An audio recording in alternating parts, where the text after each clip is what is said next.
Hello and good morning, everyone. Welcome to this week's new episode of Breakfast with Boom. Of course, I am your host, Mr. Boomstick XL, and we have an action-packed show for you today with some big topics that, of course, are going to gain some bigger opinions.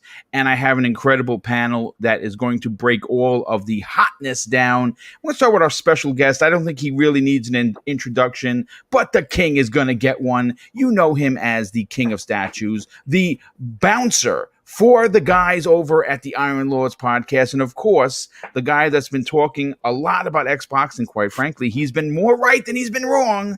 What's up, King David? How you feeling, brother? What's going on? I can't wait to dig into these topics. What's going on? The illustrious panel, Dreadpool, Crispy Bomb. I love Crispy voice. I swear. That's what he should be. He should do late night radio, man. I'm telling you right now. I'll tune in every night. Late night with the Crispa. I like that. I like that. Yeah. We may have to coin that. And speaking of the best voice in gaming and in podcasting, Crispy Bomb, how you doing, brother? Welcome to the show. Oh, good morning, everybody. I'm waiting for that coffee to brew right now to really wake up. But I want to just say something real quick. Yo, Twitter, can I have my follow button back? Like, can you help me out here? Because, people are following me and you're not letting me follow them back. So explain that to me. Okay, it's not even that I'm going and following random people. These people are following me, and I want to follow them back. How about are you at here? Capacity? Because I don't know. I think you got to check and see if you have capacity. Because for some of us regular people, we can't follow back a certain amount of people.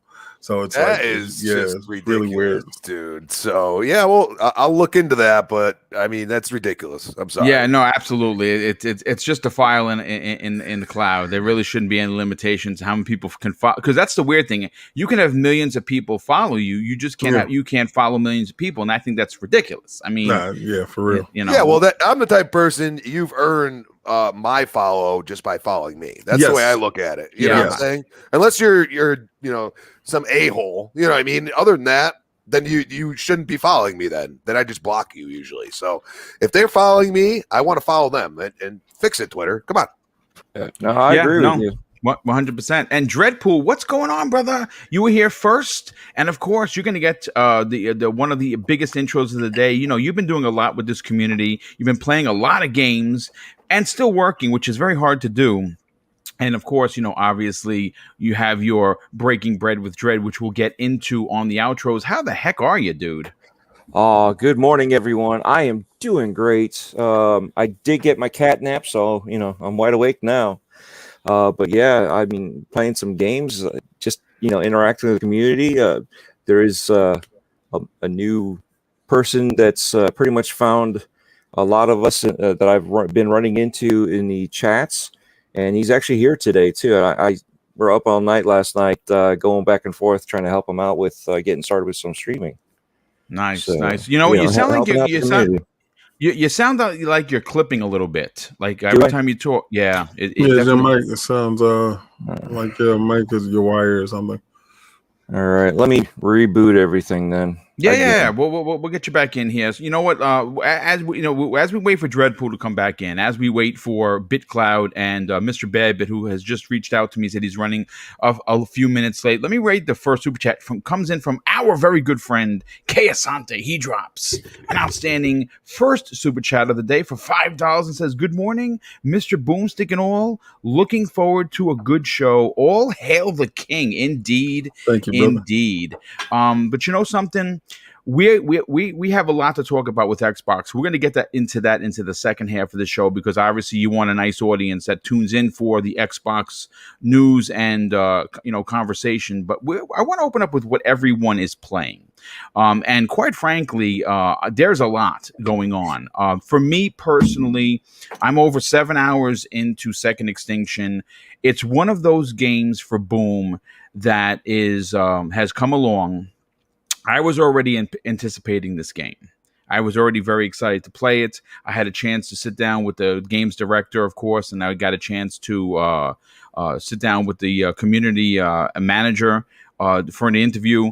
And that's certainly not what had me excited. I mean, that was great. It was a fantastic experience to sit down and talk with devs, because how often do small channels like me get a chance to do that? Not very often. So of course I was very appreciative, but I have been telling them for a while, I thought that they had something special here with this game. And I am here to tell you that after 7 hours, my God, this game is incredible. I honestly was nearly late to the show because I was I'm hid behind a corner because you really can't pause the game. So hopefully I don't die, and I can, because I got a lot of stuff. I don't want to lose any of my XP, so I'm hidden behind a shed. Hopefully the dinosaurs don't come walking by. But this game is something special. Again, it is a combination of Turok Dinosaur Hunter meets Left 4 Dead. It's 3-player co-op. I've been playing solo. I'm not going to front. I enjoy just dropping down. It's one of those games that if you want to jump in for a half an hour, 40 minutes, if you're waiting to do something or go somewhere, or you just don't have the time to really kind of like kick off the shoes, this is perfect. You drop down to the planet, you do a couple of contracts, you do a couple of you find a few things on the map, and then you get the hell out of Dodge, and then you just level up. I'm loving it. And it's literally the only thing I'm playing right now, and I cannot stop playing it. King, what has your attention as of late? Well, shout out to Phil Dominus Maximus Aurelius Spencer. Game Pass is definitely always having my attention. Now, like you said, you played Second Extinction. You played 7 hours. I probably put in like an hour's worth of it yesterday, and I'm loving the stuff that's going on. There's a little things I'm nitpicking, and this is what is this, alpha or pre-beta? Preview, yeah. Yeah, so it's in Xbox preview. So for it to go up early and you get early access to stuff like this is how Game Pass really shines and shows its great qualities. Little things about it like no auto HDR, but that should be coming later. I'm like, when you're by yourself, you walk into the wrong area, those you get stomped. Yeah, they're gonna let you know exactly where you belong and when you don't belong. So I've been playing Outriders. I'm getting ready to start my second character, my Technomancer, because I have a serious build with my Pyro. I can do an anomaly build. I can do a fire power build. And I'm actually got my character up where I can either solo a 15 or I can be a really good second in a 15 tier when we go and do Eye of the Storm. Nice. I just downloaded Resident Evil 8 Village demo. So if anybody has Xbox, it's up now. I'm pretty sure PlayStation has it. Yeah, they had it last week. Yeah, because they have the marketing rights for the game. But regardless to what, please go to either store and go download it and check it out. I'll be checking it out after this. MLB The Show. I'm loving it. I'm loving it more knowing that PlayStation guys had to pay $70, $75 plus, and above, to actually partake in something pettiness that of Boomstick. Yes, go ahead. This is fantastic. It's absolutely bonkers. I just pressed download and I was in. It's like going to a club and you got the wristband, that the all-inclusive, the all-inclusive wristband, and you're like, and everybody's in line and they're sitting there with their credit card and stuff, and you just put your wristband up and you get what you want to drink. So yeah, wristbands up. The Game Pass wristband, I'm in, baby. It is amazing. I haven't played a baseball game, and the last baseball game I played was probably the show on PlayStation a little bit back in the days, probably like day second.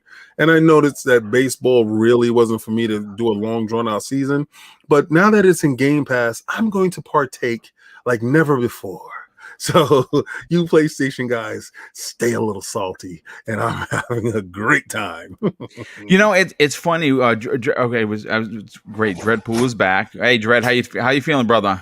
I'm feeling good still. Okay, good, excellent. You sound good. As sound better. Yes, yeah. You definitely sound better. You know what, Dreadpool, you happen to come in right at the perfect time. You and I in the green room were talking about what we're playing, right? And I'll get your what you've been up to in the last day or two. But one of the important parts of the conversation that you were having before King jumped in was I had said it. I'm interested in Returnal, but I'm not spending $75 on a game. And the reason why I refuse to do that, even though I absolutely love Housemarque, is because I did the same thing for Demon Souls. And I got excited because it was a new PlayStation, you know, it's a new console. You want the new games. You want to, you want to be a part of the conversation. And the truth of the matter is that I played it for about an hour and 15, maybe an hour and 30 minutes, and it was a waste of my money. And I'm not doing that with Returnal, which I don't think is a $75 plus game anyway. So my conversation with you is, has Game Pass spoiled us? Yes. And the answer is, I think it has. But what have you been playing, bro? Okay, it has, and I have been playing the game that you're pushing out right now, Second Extinction. And I'll tell you what, right? How many you all heard me say it before, and I think King was on the show last time I even said it. No, this is not for me. This is not my thing. I love dinosaurs. I want Turok back or Dino Crisis, something. I ended up playing with Mav and Psychonauts. So into the 4-hour mark. You know, I'm like, nah, I'm having fun playing with you guys, but this is, I get in, after the 4-hour mark, I'm like, okay, I get it. I see it. I'm actually enjoying this. I'm actually having fun playing this game with my friends. So there is just something about it. You know what I mean? I don't know what it is, but some of these games you have to play a little bit longer. And yeah, first impressions are key. You know what I mean? That's the whole thing, is to get you interested.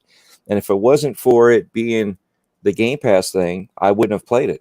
You know what I mean? I would have done the trial maybe just because of my friends, but that was an hour before, with the whole issues, before it literally landed into Game Pass. And, but no, I mean, it's actually a fun game. I believe it's more fun with friends because I did play a solo, and it's still, the game is still there. It's just, to me, it wasn't as much fun interacting with your friends. Hey, I need some ammo, or I'm going to drop this, I'm going to do this, trying to figure out how to work as a team together. And but yeah, I mean, this and stuff like this is why Game Pass has actually spoiled us.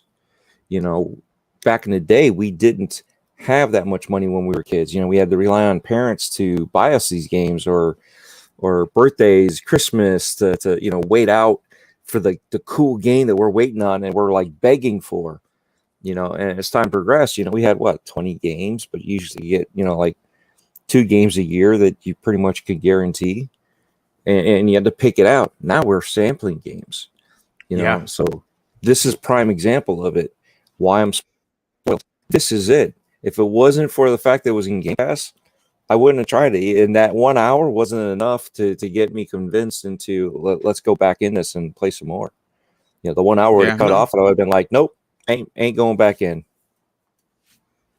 Well, I mean, right now, again, it's in game preview, which is great. If you have Game Pass, you jump into the game, you download it, you're having fun. If or not, I mean, listen, if the game isn't for everyone, not every game is for every gamer. I've talked about that numerous times. This game is for me.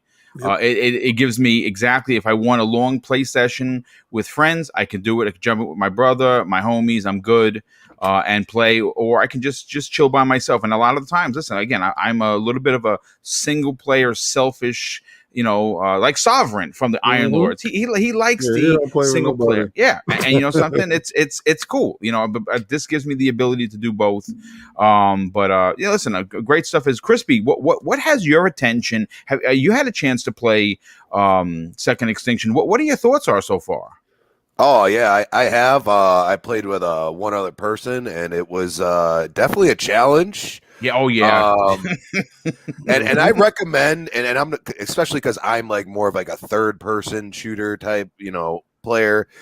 Definitely go through the tutorial. It's really simple, and it gets you used to the buttons. I do like that they kind of leave the button prompts up, so like if you're screwing up, you're like, oh yeah, I got to do that. Yeah. And it takes a little learning curve. But once I was playing as Ortega, I think that's her name. And she's just very quick. Yes, yeah, very quick. And I think and everyone actually uses her as their first player. I don't know. No, believe it or not, I use the big dude. I like the big dude. Yeah, I like big the tank dude guy. Yeah. I ended up going to Rosie because of the the contracts. But other than that, it was a big dude Okay. all the time. Yeah. So I mean, Ortega seemed like allowed me to survive, so my teammate could get up because my teammate was playing as the big dude, and I'm dashing everywhere. At one point I had the Triceratops coming at me. I had I forgot what you call the armadillo looking one with the big tail. I got killed several times by that. Dude, they're all coming at me from everywhere. Dude, the one thing I'll say about this game is that they really feel like animals. Like they are bloodthirsty animals and they want to kill you. So that is fun, and it takes a little getting used to. Definitely need to get used to having a higher sensitivity setting because you're constantly turning around. They're constantly coming at you from right at the middle of your back. It almost feels like, and you're like, why is that thing eating? Like, and then you got another four coming this way. You can go up to 130, right? Yeah, I seen that. I'm gradually working. Like I said, I'm not a first person shooter, so if I go too fast, I'm going to be missing everything.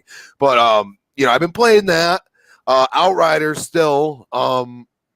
Not really having good luck trying to solo it with the trickster. So what world tier are you at? I'm only on 7. It doesn't matter when you get to I'm towards the end of the game. I'm towards the end of the game. So when you're doing expeditions, world tier means absolutely nothing. Expedition tiers mean everything at that point in time. Yeah. But yeah, so I mean, it's still fun. I mean, when I get going, it's good. You know what I mean? So I just, I take the licks, and I'm not one of them people. I'm like, oh, drop world tiers. If I'm gonna drop world tier, then I'm just gonna die enough for it to drop. That's what's gonna happen because I'm not one of them people who are just like, no, I'll just do the easy route. No, I don't do that. And then just because of Mortal Kombat 11, just getting back into that, and oh man, dude, I'm still like I haven't played it in months upon months, and I'm still like, wow, I rarely get beat by casual players like myself. So I just need to invest in one character at some point. Maybe I can actually beat some good people. Yeah, no. I mean, listen, I started playing some Mortal Kombat because of the movie as well. See that they know what they're doing. And I already owned the game. I haven't really put in much time into it, so I started playing it, recorded some for the show. But yeah, good stuff. Hey, Joe, what's up, brother? How you feeling? Dude, I finally got the first full night's sleep, and nice. I feel alive. Excellent. So you know what we're talking about? I'm not sure if you got a chance. Did you play Second Extinction? And what else have you been wrapped up and playing? So I have not gotten to Second Extinction. The crew that I play with, they love those Left 4 Dead games. One of the problems with Second Extinction is it's only 3 players and we roll with a group of 4. Oh, okay. And so it looks like the type of game that I feel like we're gonna have to wait till it's out of preview, because from all my buddies who've gotten to try it, again, big Left 4 Dead guys, they were not impressed. They really. Well, yeah, one of them was like, yeah, it's fine. One of them was like, nah, this is it. Nah. And so they were not enthused to play it. And that kind of bummed me out because I'd like to goddamn play it. I'd like to try it. But honestly, you know what I have been playing? I've been playing the Game Pass on iOS, or xCloud on iOS. Nice. Oh, how's that been working out for you? I'm about to say something that's going to make people angry. Not that good. No. That's truth. That's not going to make people angry. It's not great right now. And I do feel like I do think it's on Apple's behalf in terms of having to run that game on a browser. Yeah. I have gigabit in my house. We're running that. I got the vaccine, so I'm running 5G everywhere I go, so it's the input lag is really bad. That sucks so bad because me on my Android, it's flawless. Yeah. Yeah. And so I definitely have heard that. If you have an Android, Luke loves it. He was just yeah, this is really great.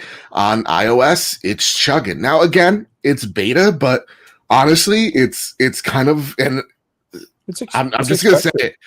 It's the same quality I'm getting. I'm getting maybe even better quality from the remote play on PS now. Wow. It's not.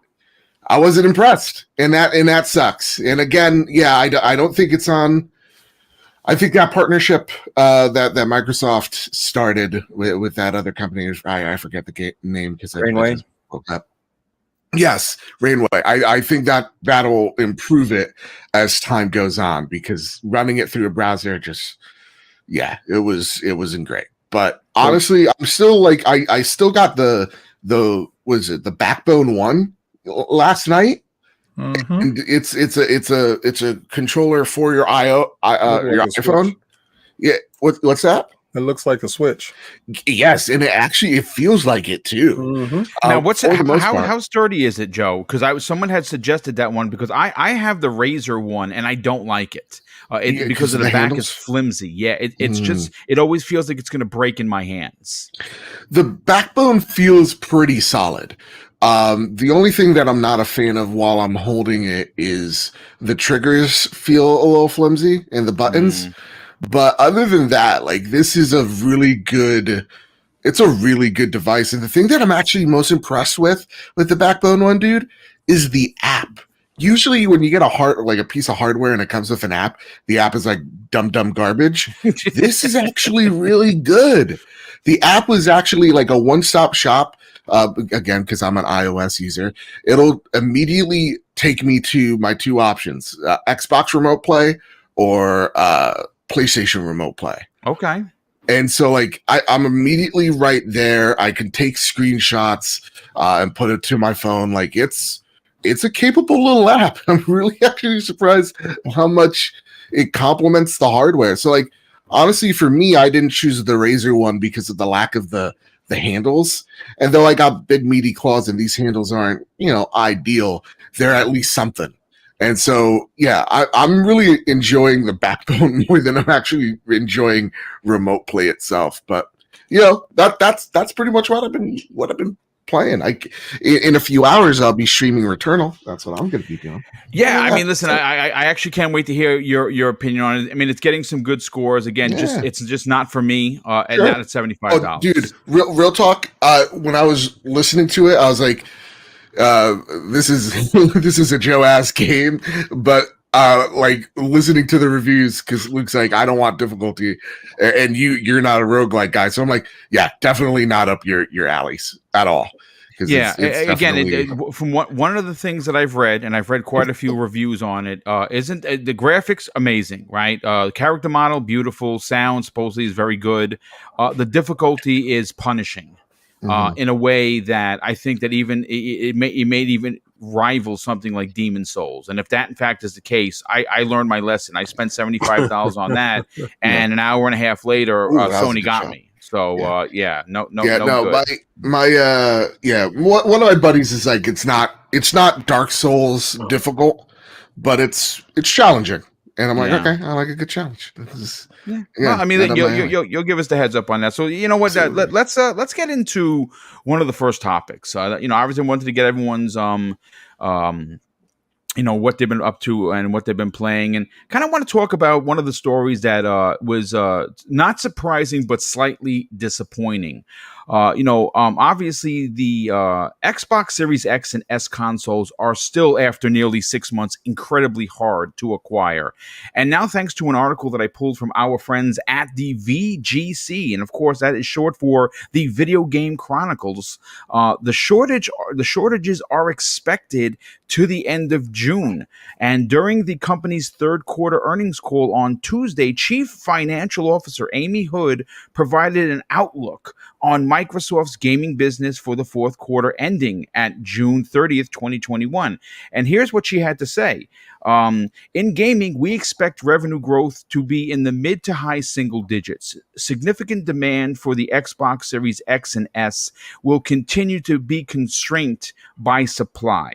And on that on the strong prior year comparable, we expect Xbox content and services revenue to decline into the mid to high single digits. Now, Hood's comments are in line with those of Microsoft's former head of investors relations, Mike Spencer, who said that in February that supply of the Xbox Series X and S will likely be constrained at least through the end of June 2021. Now, AMD, which makes the chips inside the Xbox Series XS and PS5 for that matter, also said in late January that they expect the supply issues to run through the first half of 2021. King, I'm going to go to you first on this. One of the big things for these consoles, especially when we're talking about Xbox, and especially when talking about the Series S, that is, you and I have called it Microsoft's Trojan horse. Mhm. And if they don't have the consoles available out there now, it's different for the PlayStation. And of course, this is not a console war, a conversation we're about to have. Sony wants you to buy their console. They depend on people to buy the consoles, whereas not so much with Microsoft now. Now, obviously, yes, Microsoft wants to sell as many consoles as they can, but they have other avenues for you to take advantage of, which, of course, is xCloud, which we were just talking about, and not so much for iOS, but for Android, it's working fine. It's working fine on your computers, and it's also working fine on your tablets and other forms of ways to play Xbox. Are you surprised that we're not going to, get an abundance of Xbox Series S and X consoles until potentially in maybe July when they start ramping up production? No, not at all. We just scored 2 S's yesterday, so shout out to Monkey. His S is on the way to him, and it's just the semiconductor problem is affecting everyone, not just Microsoft. And the fact of the matter is, these shortages will continue up until probably August for the whole world, to be honest with you. And the shipping rates on stuff is absolutely insane. I'm an official reseller for XM Studio Statues, and the shipping costs are actually crippling me, to be honest Oh, with you. wow, really? When it comes to getting pre-orders and stuff like that, because when someone asks me what's the shipping cost on it, well, you can't get the shipping cost until actually the statue is about to ship, and I can give you a roundabout area and where it should be, being that shipping costs are elevated. So you would lower production on certain things just to keep the shipping costs, because the shipping costs have to offset. It has to offset each other. You don't want to be getting a consoles in and the shipping cost is double the price of the consoles and stuff coming in, and they're buying by the containers full. They're shipping by containers. So the reason why he says that it will take, you will see more show up in June, because they put something called a slow boat. Now, when I order something, I give guys a 3 to 5 day drop ship delivery, right? And Right. that way they get their statues really quickly. I may charge you $200 for shipping, but my shipping, it will get you your statue in 3 to 5 business days, no matter where you are in the continental US. Now, I have a slow boat option as well. That can take up to 40 to 60 days, because it goes by boat and it'll get to you in that time, but it's also at least $150 cheaper. So depending on your ability to wait, you can save a couple of bucks. Now, what my opinion is I believe that they put this on slow boat. If they did put this on slow boat, then it will get there within the 60 days, and then you would see tons of Xboxes and PlayStations showing up all over the place, because they will be coming on freight carrier through boat. And that's the cheapest, most effective way for them to get it to you, but it's going to take time. Right. Now, normally they would do drop ship. They can't do that with the prices being exactly what it is when everyone in the world is using this and it's at a high demand. So no, it doesn't strike me as anything out of the ordinary, especially dealing with a pandemic, especially dealing with the chip shortage. So it's a lot of factors that go into this. But again, those people that really want it, there's avenues for you to get it. And if you're not going the reseller avenue where they're going to upscale you, then you're going to have to do the wait approach and hope approach. So the wait and hope approach is for you, then fine. But there's also ways for you to get the console. Okay. Yeah, I mean, again, certainly not the biggest story. The biggest story we're going to get into in the second half of this, and that's the financials from Microsoft, and we're going to be talking about what that exactly means for gamers who are expecting more acquisitions from Microsoft in the future, and with the kind of money they're bringing in, I think that we're going to be seeing some of those big potential acquisitions sooner than later. Joe, let's go to you, brother. What do you think about the chip shortages? And obviously, King said it. Obviously, it's not just Microsoft. This is affecting everyone, but more specifically, Amy Hood came out and said, don't expect a big push on these consoles until after June. Are you surprised by this? No, no, not specifically, and the majority of the reason is for what King stated earlier, which is the chip shortage, man. So what I believe happened in around 2020 was some of the people that make all those transistor chips or whatever they're called. Again, morning and I'm sleepy. But two of those factories suddenly like burned down, and they house like the majority of the world's like semiconductors or whatnot. So right off the bat, there's the reason for his shortage, and then on top of that, it is a pandemic year where people are ordering more electronics to keep them busy than ever before. So it's part of it is, even if the factories didn't just go up in flames, it would have already been a challenge to meet the demand worldwide. Again, and when I say people are buying electronics, it's not like I'm home and I'm bored and I'm buying an iPad. It's like schools are buying like Lenovo's for their classrooms type of stuff. Right. So, that's going to play a major role. Now, also to me, it is very hilarious because I remember a year ago when I was like, y'all, Xbox did not order 2-1 against PlayStation. And y'all were like, nah, Xbox definitely ordered 2-1 to PlayStation. And look, it's opposite. PlayStation ordered 2-1 to Xbox because this is their mission. Their mission is to sell this console. This is what their bottom line is always is going to be about. I don't see the number being 2-1. Actually, to be honest with you, if there's 7.8 million PlayStation sold and there's 6 million Xboxes sold, I don't see 2-1.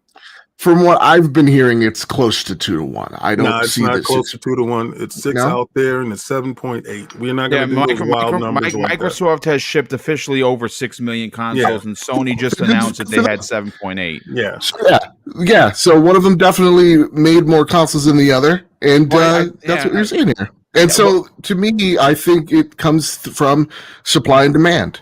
So, for now I lost my train of thought. Damn. One sec, I get it. There you go. I'm back. So yeah, one of them just made more consoles than the other. It's all about supply and demand, and there's a huge demand for these consoles. People want to kind of escape. Sorry about the random number. I just heard that from VGC, so apparently they were wrong. I apologize.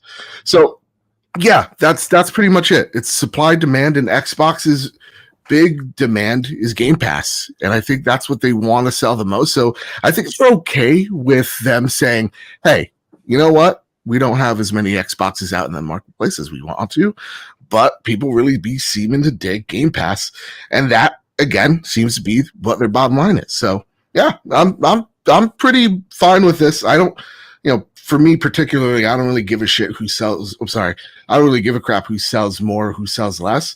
As long as we're getting those consoles out to people's hands, and we see that both of them are trying, I don't particularly, yeah, I'm not particularly affected. Yeah, I mean, it makes perfect sense. Obviously, this is just as a lead into the big story about Xbox's reported numbers. Crispy, let's get your opinion on this. Obviously, you were able to finally get your hands on a Series X. Took a while to get one. You got one, and many people in the community are still having a difficult time getting it. There are a lot of people to follow. D-Batch has been dropping some links when it goes live. Obviously, Wario64 is another one out there that is almost like when he puts it out there, it's as good as gold. Are you disappointed that they can't get enough of these consoles, especially more specifically the Series S, to people that actually want them? Because I think right now both consoles are selling through their stock the minute they come in. Yeah, I mean, it's pretty crazy. Like, I held that Series X in the angels sang from the heavens. They're like, oh, like, and it was pretty incredible when I got it. I mean, you can't put a bigger smile on my face because I would been trying so hard, and shout out to my buddy who helped me out with that. But it's one of those things, like, this demand at this point is crazy. I mean, just think, like, 7.8 for PlayStation, 6 million for Series, and dude, we're not even like fully through the first year of the gen yet. Like, you know what I mean? Like, dude, they people want these systems, and that is just awesome for both companies. I mean, and as the prices eventually kind of level out as far as these consoles are concerned, because I'm pretty sure up until probably the full end of the year, they're both taking losses on these things. But the fact is that the demand is there, and there's a reason for them to really continue ramping up production and trying to get these really easily obtainable during the holidays, especially. So I'm going to be looking to see that. I wouldn't be surprised if both cross 10 million if they have them available by the end of the year, which is just insane to think about, because we really haven't seen a gen like this. So it's definitely it's ramped up because of the pandemic, and I'm looking to see if Xbox can get more going here, especially with the Series S involved. Can they kind of catch up to what PlayStation's slight lead they already have already? That's going to be interesting to see. Oh yeah, no doubt about that. And Dreadpool, let's get your opinion on it. After that, I'll catch up on the super chats before we get to the next big topic. Dreadpool, for you, seeing that we're seeing stock being sold almost the minute it comes in, and this is again, it's for both consoles. Are you slightly disappointed that Microsoft could not get more of the Series S to more people that want it? Because I think that is going to be, I mean, at the end of the day, a $300 next gen console, hard to walk away from. It's almost one of those, you see it, you got to buy it only because it's $300 and it's a new console. Impulse buy. Thank you. Yes. Mm-hmm. I'm not disappointed. I'm actually more disappointed that the gamers out there, the people, just can't get anything that they want. That's more so what I'm disappointed in, that Microsoft can't get it out there, Sony can't get it out there, Nvidia, AMD, any of that stuff. That's really what disappoints me. Is I'm trying to build a PC to replace this 13-year-old one that I got here that's limping along, and I'm still playing that game too, but with graphics cards. I finally got my CPU. I got like all the little things, but guess what? I'm beyond the point of being able to return this stuff now. So I'm praying that my components will work, because I've been sitting on them for over a month now, trying to get that graphics card. And if I can't test it, guess what? I can't take it back if there's a problem. Yeah, beyond that point. Yeah, and that's yeah, that speaks especially for what's happening. Where I'm just hearing about GPUs. It's like it is. Yeah, they fall into the whole category with that. This is a misnomer. When people are trying to explain the differences in consoles that's available. First of all, Sony ramped up their production way before Microsoft even started. Let's be clear. That's because Microsoft waited. We know about that. AMD. Yeah. So if they had more in production, that will attest to the 1.8 million that they had more available than the Xbox. Xbox sold the same ratio that they sold. So wherever it is available, you can find it, you pick it up, they buy it. Simple. They don't stay in stores. None of them stay in stock. And if PlayStation produce more, they sell more. If Xbox produce more, they sell more. But I've noticed both strategies in the company. The philosophies in both companies is PlayStation is making all of these so-called PlayStation 5 exclusive games available to make money available on the PlayStation 4. So after a 6-month period of time, that same game that they claimed that was going to be a PlayStation 5 exclusive ends up on the PlayStation 4 at some point in time to recoup money, because they can't not make that money back in this first beginning of this generation. What Microsoft is doing that strategy, but being that they already laid the groundwork, whatever game comes out for the Xbox consoles inside Game Pass, and it can run on your Xbox One, your Series, and your Series S. So So that is a different strategy, but they're both using the same type of strategy to make sure that they can fix the shortfalls that they're having during this pandemic time, that they're not selling hardware and software to fit the capacity and the boardroom numbers that were projected, because these boardroom numbers that are projected are a little bit lower and skewed because of all the stuff that's going on at this point in time. That's about it. Hey, do we know? I'm assuming we don't, but like the ratio of Xbox Series X to S. Like, I'd like to know how many S's are out there in the wild. Do we have that's actually a great point. No, I don't think I've ever right. come across that number whether or not out of the 6 million, one has 4 and the other has 2. I honestly don't know. 2 to 1 in my house, and it's 2 S's compared to 1 X.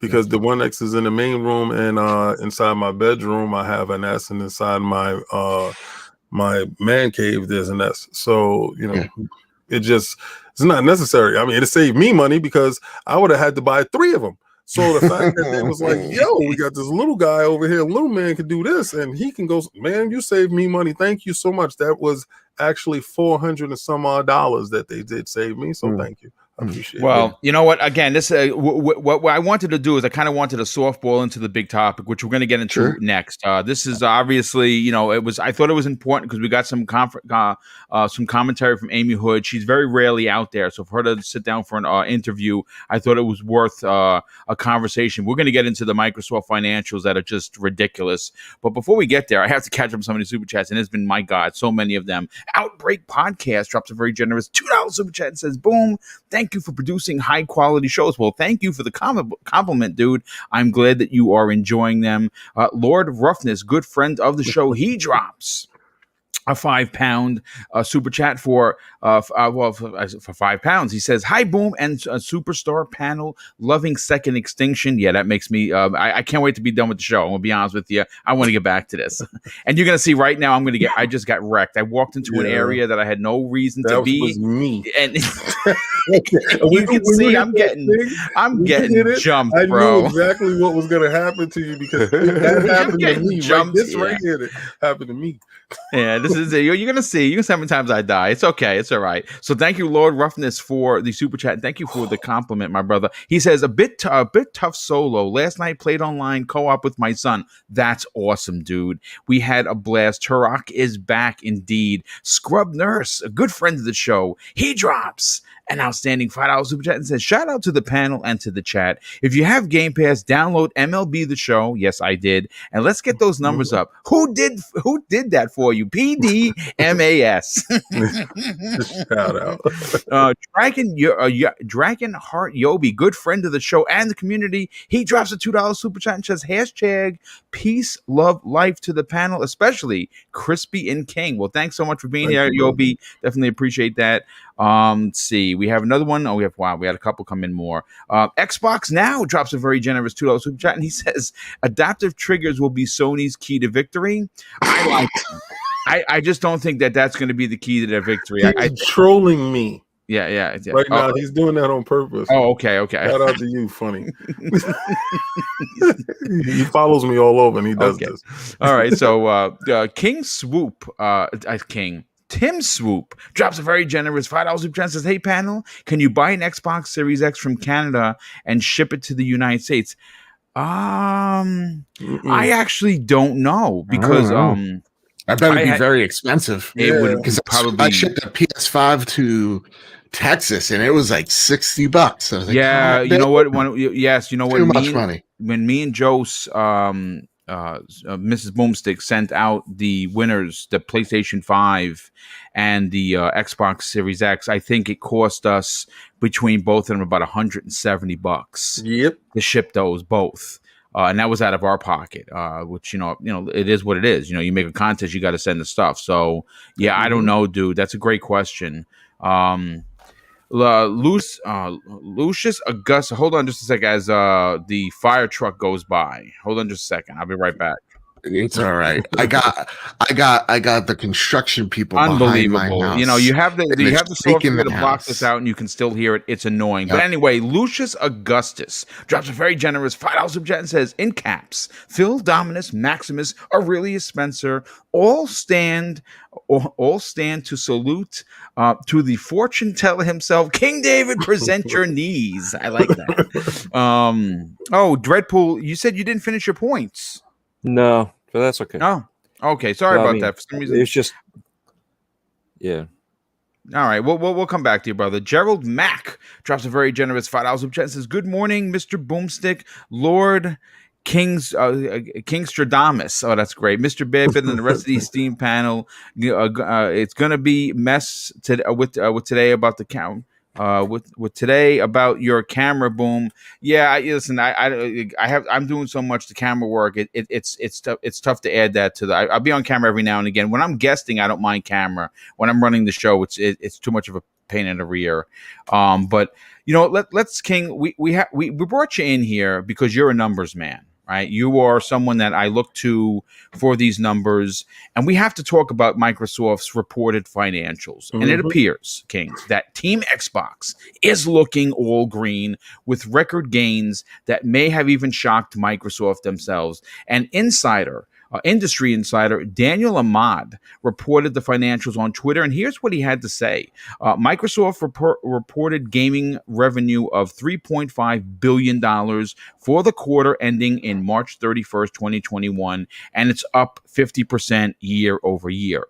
Xbox content and service revenue up 34% year over year, driven by strong software sales and Xbox Game Pass growth. And interestingly enough, and this is where we really get my eyes roll to the back of my head, Xbox hardware up 232% year over year due to Series X and S demand and favorable comp versus last year. Now, this is these are some of the quotes from Daniel, and obviously, you know, he's not always been so pro Xbox, and I think he had to take a step back and reevaluate the way he goes out there and he puts this stuff, because this is what he had to say. He says this would be the best quarter one, FY quarter three for Microsoft's gaming division since they started breaking out numbers about 6 years ago. Hardware growth primarily due to the launch of the Xbox Series X and S, which wasn't a factor last year. Game Pass continues to grow. He also says this. Also, I think it's worth noting that even with the Xbox Series X and S launch, content and service revenue is still around 80% of total Xbox gaming revenue. Xbox continues to push Game Pass as the main entry point into the ecosystem, with the console just one of many hardware options. And even Jeff Keighley, who obviously wears his love for PlayStation on his right sleeve, and you know what? Good on him. He jumped in on the conversation and had to say this. Very strong results for Xbox, demonstrating continued growth and strength in the gaming industry. Congrats, Phil Spencer and team. This was great to see. King, it seems like everybody is getting involved in the conversation. What are your thoughts on these incredible numbers for Microsoft? I was laughed at when I posted on Twitter, Xbox future is bright. I remember that tweet. Like it was yesterday, because I had so many PlayStation dudes on my timeline, and I'm not a now dude. I'm a futurist, right? So I look and I forecast how trends go and how stuff is supposed to be. And you have to sit back and visualize the landscape and see and try to predict things, because if you're playing in stocks and you're playing in cryptocurrencies and stuff like this is what you do. So in doing so, I looked at how Microsoft's strategy was. And then when the numbers came out, I wasn't shocked at all. Of course, 200% over last year. You weren't selling consoles last year prior to November anyway. So to be up 200%, I'm pretty sure PlayStation is up 400%. I'm pretty sure. Because you start to wind down and then, towards the sale of the new consoles because everybody's holding back, then the new consoles sell, and then the percentages shoot through the roof, and it looks great in front of the board. So that didn't really shock me. What did shock me was that the growth of the services continue to be at that 70 to 80 percentile. Now, the 70, 80 percentile is telling you that it's just not an anomaly, right? This is steady growth over the same period of time from last year. That means regardless of console availability or new console in the structure, it will continue to grow at this pace. Now, when the consoles are really available at the rate that they want it to be at, does the growth go through 30% more to reach the peak, which would be 100% sell through? Then you never really get 100% sell through. So what you're looking for in your sell through numbers, you're looking at something at 80% sell through numbers, right? And if that's a service, that's reoccurring revenue inside your stream. That's passive magic money that you're looking for. So when you're in a company looking for magic money and you're at an 80% percentile to 85% percentile, you are always in the green, never in the red. Now, what Microsoft is doing, when you just announced in that quarter they made $3.5 billion in revenue, that revenue stream will continue to grow, right? And it will grow to a point where they can actually expand that revenue stream, because if their services is the key focal point, they will take that money and reinvest it back. What they've been doing and reinvesting back into that revenue stream is by purchasing developers. Now, Microsoft has moved on from purchasing developers to purchasing actual production studio houses and companies that can actually produce, make the game, conceive the game, make the game, produce the game, and ship the game, right? And all Microsoft has to do is put their stamp on it.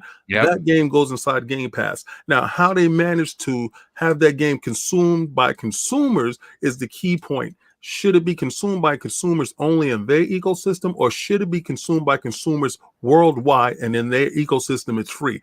They have the flexibility to see so. So a lot of case studies that they're using now will be indicative of what's going on later. So for their financials, yes, the future is bright.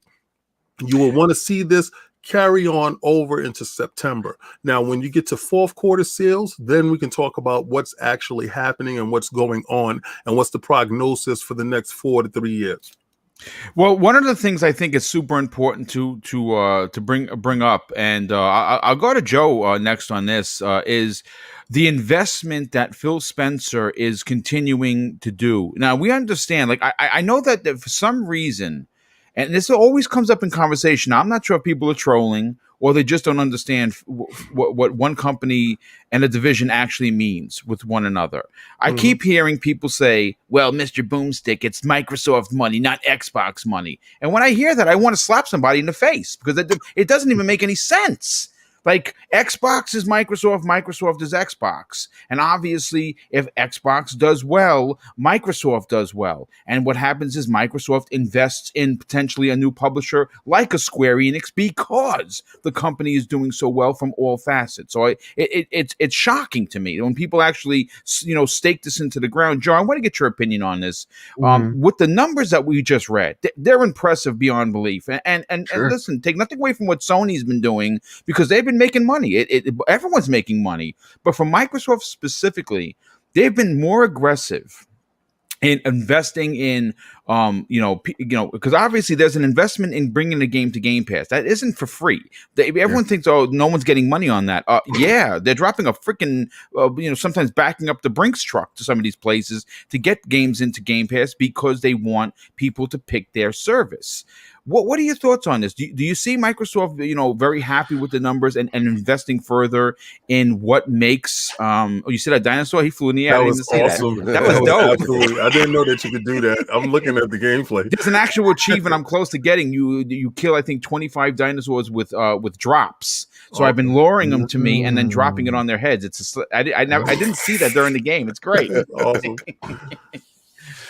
I see it in two ways. Yeah, like first, I think the more money Xbox makes, the bigger investments Microsoft makes to Xbox. I think that, yeah, that's always a silly little argument. But honestly, the one point I really want to make, and then I'd like to hear Dreadpool on this. So Dreadpool, get your mic ready, buddy. Is every time I see the financial reports, whether it's Sony, Microsoft, Nintendo, first off, they're all killing it. You know, everybody's saying it. It's what I echoed a few minutes ago. Pandemic year, people want a little escape. Yes, right? Like that's that's they why need it. I don't think they want to do it. I actually think they need it. they need it because look, that's why Animal Crossing sold 35 million units in less than a year. That's ridiculous. So like everybody's doing good. Everybody's doing good. So whatever company's doing better, it's like, dude, they're all doing great. Who cares who's in first place if everybody's making money and everybody's investing in themselves? This is great. But I think the bigger point is every time I see these financial reports, I always think, man, if only there was a glitch in the system for 30 seconds.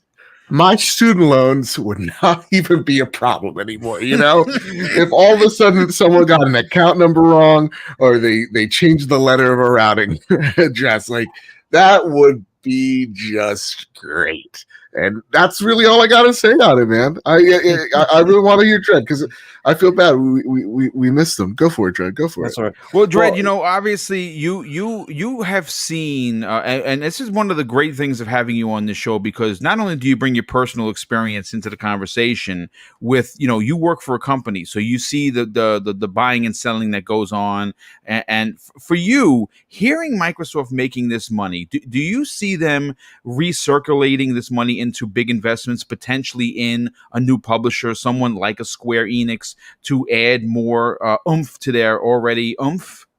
Yes, and that's the thing is, once you get to a certain point where you've established that this idea works, you want more money. They investors want more. They so you have to, once you validate that this idea is feasible, and then you expand on it from there. And granted, I'm working for a global company, so when it comes to stuff like this, you have to figure out in the small steps there. Once you start making money, you start pouring all that money back in there, right? So if you don't have the plan right, it doesn't work. So now on Joe's thing, with that little hiccup, guess what? They're going to come back and get it. They'll notice it right away. So you better not spend it, because you're going to have a hard time making it up. But finders keepers, dude. That's law somewhere. I hope. Real. No, not when it comes to that kind of money. Bankers don't like that. But yeah, and that's the thing is the way it came out. And I know Phil Spencer will never say it. He's too much of a gentleman. But you kind of expect him to be kind of like looking across the table at first, and especially now that he's probably looking at the old pictures back on the wall where the old guys used to be here before them, and just be like, Donnie D's nuts. I love it. But that's yeah. Well, I mean, listen. Again, it's big numbers for Microsoft, and it comes on the heels of several things that I have yet to mention. I want to get Crispy's opinion on this. Crispy, look, this new information comes on the heels that since the announcement in January 21st of this year, they had 18 million Xbox subscribers, 18 million people paying for the service, right? And then we had that information come out from Jez Corden that was 23. He corrected himself as to 20. It was actually 22. And I'm going to be honest with you. I think that it's probably closer to 23 now, because obviously there's just so much going into Game Pass. It's hard to deny the value proposition you're getting. So hypothetically, we'll say 23, right? That's 5 million in 4 months, and they have broken the record of a million plus per month. If they continue this path of madness, they'll have 30 million by the end of the year. not the end of a fiscal year, the end of 2021, December 2021, 30 million. It's going to be incredible on top of these numbers, which, again, this comes on the heels of the incredible numbers from the last quarter that they reported. What are your thoughts on this? Do you see them actually taking this money and using it to their advantage to pad the amount of games that are coming into Game Pass, and more importantly, getting other potential publishers / developers into Xbox Game Studios? Oh, absolutely. I mean, and who didn't see this coming? I mean, as games like Outriders and MLB The Show popped in there, it's like, dude, it's already probably getting closer to 25 million at this point. And we're gonna hear the arguments, the dollar and this and that. Well, guess what? It's been about a year and a half. I've been paying $15, people. So let's keep that in mind, okay? And there's a lot of us that are, sitting there like, $15 for what I got. I'm cool with it. I'm not even looking for deals. I already got the deal, dude. Like, I'm right there with you. I get so annoyed. It's like, but how much of those are the dollar though? I'm like, a very small percentage. Shut up. I mean, even if you go off the revenue of it, okay, you say an average. So some of us are paying 15. There's plenty that are paying $1, and there's plenty that are paying $10. So we'll just say $10. Okay, if you look at that, you're still they're making bank, and it doesn't mean nothing to the gamer like me. I'm like, who cares? But then you got to think about it. They have created a platform. The platform is Game Pass. Okay, this is basically, so Netflix's entire company is basically a platform. All right, and what have they done? They have taken losses for years upon years to sustain that platform, to get good content in there. Okay, this is the only way to build the model, and they proved they did. Okay, and they continue to, and now you have Sony partnering with them and everything else. So you have to realize that they know that they're not going to make a ton of money, but for them to make money already is a big deal. And I think that's going to allow them to double down and say, look, we're going to leverage this. We are going to start bringing in some incredible games like an Outriders, like MLB. And not only that, we are funding our first party and giving them probably even more and more options on how to go about releasing their game and making it better. And I think that's just better for gamers. So, like I said, a gamer perspective, I really don't care, but I have to look at the bigger picture and say, what am I going to get in Game Pass down the road? And the future is not only bright, but it looks really incredible, and I can't wait. Yeah. That's a great point. Real quick, Dan Lazaro, I actually missed his super chat of $5. Dan, thanks for being here, brother, and thank you for the generosity. He says, I wish people would follow up when insiders like Colin Moriarty make a blanket statement like Game Pass is losing money. How do you know? Do they have the numbers? King, can you answer that question? Because I don't necessarily think they're losing money. No, they're not losing money. All right, let me give you a little financial structure, right? So Sony reported 23 billion in revenue, right? The 23 billion in revenue, only 3 billion of that was profit. Microsoft reported 15 billion, but 15 billion was profit. Yeah, that's right? correct. So when you look at numbers can be skewed any way you want it to be skewed, right? So for someone to say that, and we had Colin on the show when he said that, for someone to say that they're not making money per se at the moment, that's kind of weird how you look at it, right? So if you make a $10 billion investment and that investment paid for itself over the first 3 months to 4 months of the investment, then financially you broke even at that point, right? And then anything after that is kind of gravy, right? Off of the announcement alone, I'm pretty sure that they got a couple of million subscribers. In that value, not one game was made from the ground up yet as the new partnership. All they did was release older games that they did have and put it inside the ecosystem. So with the older content, they generated new money. This is magic money. You will hear that a lot from me because magic money is a thing that you will like to get. Like, it's like finding money in your couch cushion.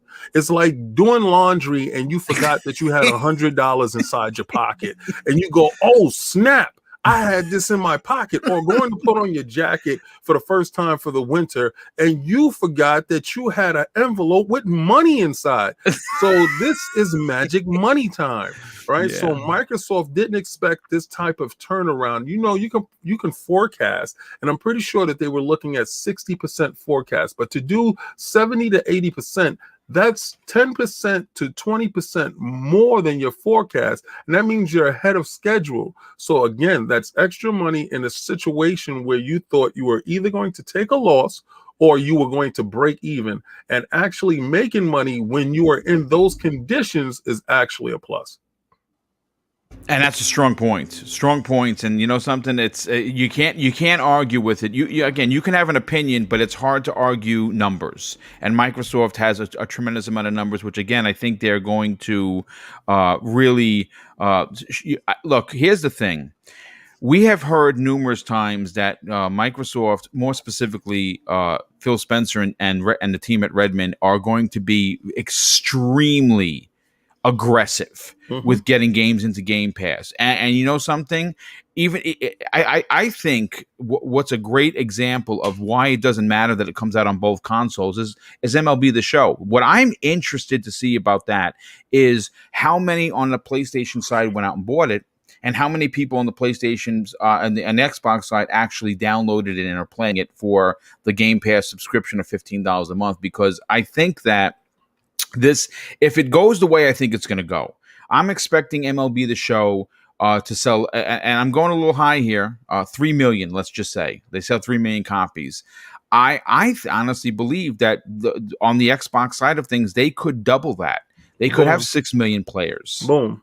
Not for nothing. What was the last year's sales figures of MLB The Show? I think they sold 1.9 million copies. Exactly. All right. So that's 1.9 million copies without it being a new console, right? Check it out. You have 125 million consoles out in the wild, and you only sell 1 point something million. Let's right? say 2 million for shits and giggles. Okay, just give them 2, right? Yeah. You have 120, you have 120 something million.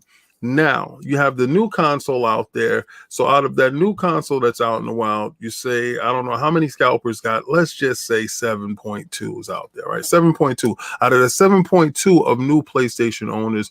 If you're looking at the ratio that is brought to you by the whole PlayStation 4 fan base that only purchased it at 2 million, you probably get 500,000 right to buy so it. You're looking at let's say the same reoccurring dollar does come back, right? And they're paying $70 for this copy. Now, the new fan base, which is the users that's inside Game Pass, which is 23 million users, which it costs them not a dime to download, right? Now, let's just say only, I don't know, 10% of that actually downloads the game. Let's say out of that 10%, 5% decides to either partake in the diamond show thing that doesn't have to buy the game, that can partake in the diamond show thing, right? That's the thing. It's like a Game Pass, inside a Game Pass type of season pass type of thing, right? You purchase into that without buying the game.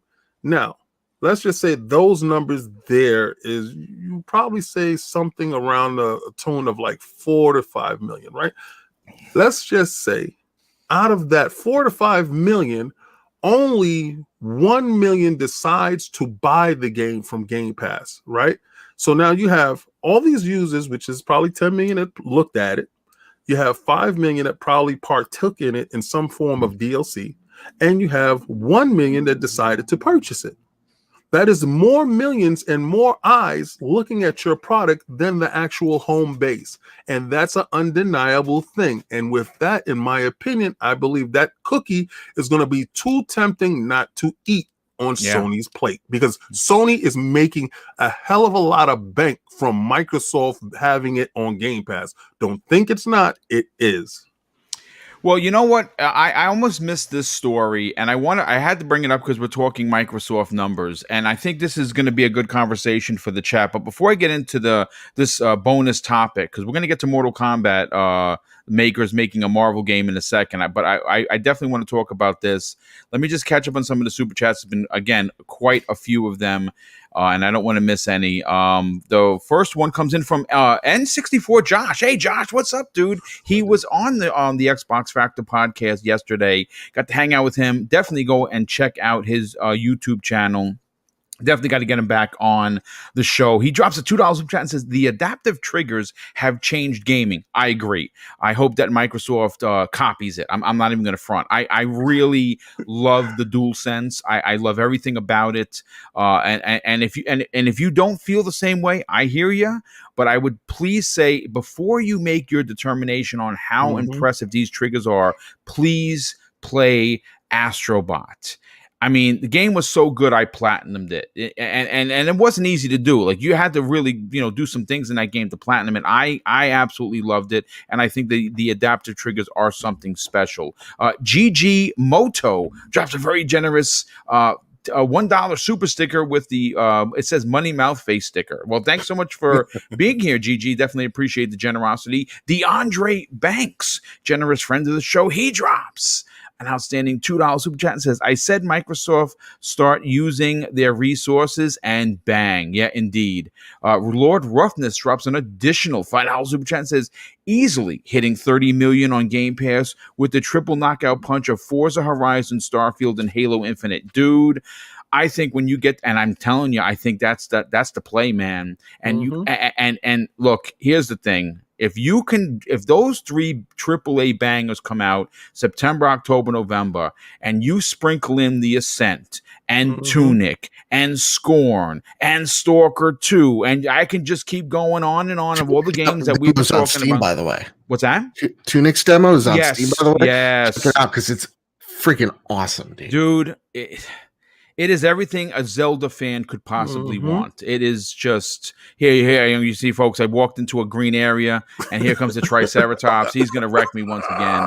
This is going to be an assault jumping right on the screen. You'll see. Here we go. But thanks for the I agree, Lord Roughness. Thank you for the generosity. Of course, thank you for being here. Reggie Mobile 9, generous friend of the show. He drops a $20 super chat and says, "Happy Friday, Boom King, Dread, Bad Bit, and Crispy. Excellent show. Xbox hasn't even thrown a punch yet, and they're doing great numbers. Wait till people see the heavy hitters, heavy hitter games. Happy Friday, y'all. Salute." Well, thank you for that. And JC Claramore drops a very generous $2 super chat and says, to answer Joe's question yesterday, loving my Oculus. Yeah, I really enjoy my Oculus. I want to get the second one. I just don't want to spend the money on it right now. If I sell sell my original, then maybe I'll just kind of upgrade. But you know what? I appreciate it, by the way, because I am very much. I want to get rid of all the wires, as many wires as I can. It's so good without the wires. It's so well done. You spray paint your area so it fits to what you can use. Great stuff. Definitely worth the investment. I pulled a story that was brought to my attention from that was written by Jeff Grubb. And King, again, you're our finance guy. I got to go to you. This is another attempt for Microsoft to take over the world. Microsoft reduces its cut on games on the Windows Store to 12%, matching what they're doing at Epic Games and putting more pressure on Steam. What are your thoughts on this? What does this mean for Xbox? Well, shout out to Jeff Grubb. We have him Sunday at 1 p.m. Nice. Yeah, I had him on last week on Primetime Gaming. He's a good dude. Yeah, man. He's a very good dude. I was consuming his content for a minute. And I'm in a lot of his chats. Anyway, so Brad Sams brought this to the table, and apparently Microsoft has decided, instead of getting what was they getting before? I think it was 28% on titles. They dropped it to now they're only taking 12% because they give developers 88% to get inside the ecosystem in the store. It's an open secret that the Microsoft Store sucks, but in this way, they're trying to shore up developers to offer the lowest rates in the marketplace between Steam, between the Epic Store, and other like browser type services. And if they can do this and they can entice a lot of people, because in this enticement, you also have Game Pass, right? So if a developer decides to partake inside that game store at the 88% that they're going to get back other than other places, they also have an avenue of placing their game inside Game Pass. So they can actually make a good load of bank, and Microsoft is betting on themselves. I feel that anytime that you have a great product, and this can go to a lot of athletes out there, a lot of guys looking for a job, a lot of podcasters out there who are just starting out, invest heavily within yourself. If you believe in your product, you believe in yourself, invest heavily within yourself and see the long game. Microsoft is playing the long game. Yeah, you give back to the developers and you get the developers into your ecosystem and they love your ecosystem and they're making money and they're happy. The best thing that you can do is have a happy employee or somebody that's happy with your services. So that's what they're banking on. They're banking on themselves. So when I saw them offer the 88% opposed to the, I think it was like 72 or 70%, something like that. That was astonishing to me because at no point in time are you going to hear Steam saying to developers, yo, we normally take 30% from you. How about we cut that down to 15%? Only when there's competition in the workplace do you see things like that. All right. So that's like gas stations. You see a gas station across the street, you all do it. You drive and you look at that gas station to see if it has a lower price to that gas station. Do. And I don't care if you are a fan of Mobile or a fan of Shell. You look at Mobile, and if Mobile is 20 cents more than Shell, your car is getting Shell that day. So don't tell me that's not how it works. It's financials. Listen, we're always trying to save a buck, and if Microsoft can put a buck back inside a developer's pocket who's actually starving and trying to make money, then I think that's a boom for everybody. And if it can actually grow the store, which everybody complains about, this is nothing but a positive. These guys is batting it out of the park. I don't see anything wrong with this.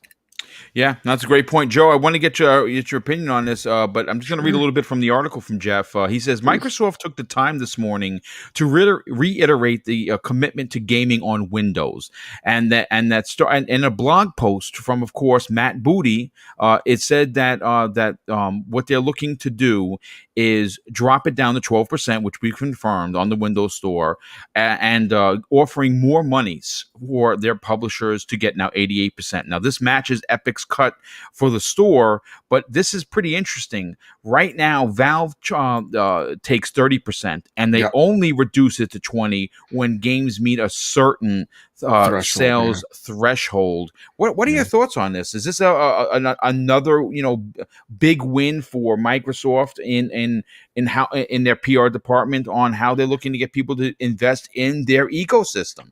I think it's a start. And I don't know necessarily, because there's a discussion, I forget who was saying it because I want to give him credit. This is not an original thought by me. It was a question of why is like Epic happy about the losses that they're taking to make an impression on PC, because it's really hard. It's a lot of money, dude.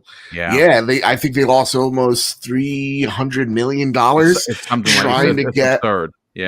Just trying to make an imprint on this marketplace, and it just shows how heavily dominant Steam is in the PC ecosystem. And they were like, yeah, that's fine. It's the investment we need to take so that we can, in 7 to 10 years, be the market leader, or to be that true rival. And one person's like, I don't know if this is a little bit too late, because by the time that Epic Store is here, the advent of streaming will be way more prevalent than ever before. I agree. So why, we're going to look at purchasing games in 7 to 10 years as, at least in the PC ecosystem, as a little bit niche, especially with things like Game Pass in the horizon. So is it necessarily worth it to invest all that if the future doesn't seem like it's there? And when I take a look at the Microsoft Store, I kind of see the same thing. Now, that said, the reason they're doing this is because they need developers to put their games on that store, right? King said, open secret. Microsoft's source sucks. Even It the does. developers will tell you it sucks. Yeah. So like, it's them trying to say to developers, hey, put your game on here. Worst case scenario, yeah, you don't get the millions that you could on Steam, but if you also put it here, you're going to get more profit here. And in turn, you're going to see developers, when it's add this to your wish list, you're going to see the Windows name next to it and the Epic Games logo next to that, maybe in front of Steam.